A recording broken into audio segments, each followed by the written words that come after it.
आता पाहणार आहोत टॉप 9 राजकीय बातम्या। लातूरमधील रेणापूरमध्ये पवारांच्या राष्ट्रवादीकडून मतदार यादीची होळी।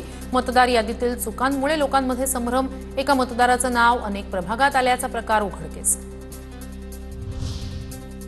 जालन्याच्या भोकरदनमध्ये मतदार यादीत सावळा गोंधळ। एकाच कुटुंबातील व्यक्तींची नावं वेगवेगळ्या प्रभागात।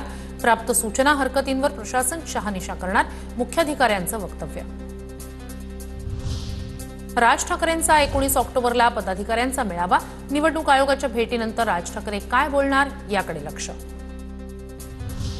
मराठा समाजाच्या 10% आरक्षणाला आव्हान देणाऱ्या याचिकेवर पुढील सुनावणी 21 नोव्हेंबरला। न्यायमूर्ती रवींद्र घुगे, न्यायमूर्ती संदीप मारणे आणि न्यायमूर्ती निजामुद्दीन जमादार यांच्या पूर्ण पीठासमोर सुनावणी होणार।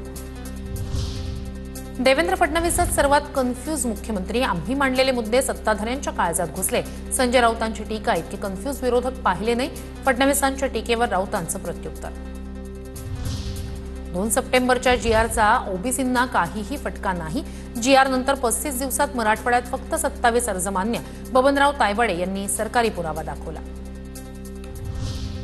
नगरसह राज्यात समाजात वाद लावण्याचं काम सरकारकडून सुरू। नागरिकांचं लक्ष वळवण्यात गावागावात हिंदू आणि मुस्लिम वाद सुरू। पवारांच्या राष्ट्रवादीचे खासदार निलेश लंके यांची सरकारवर टीका।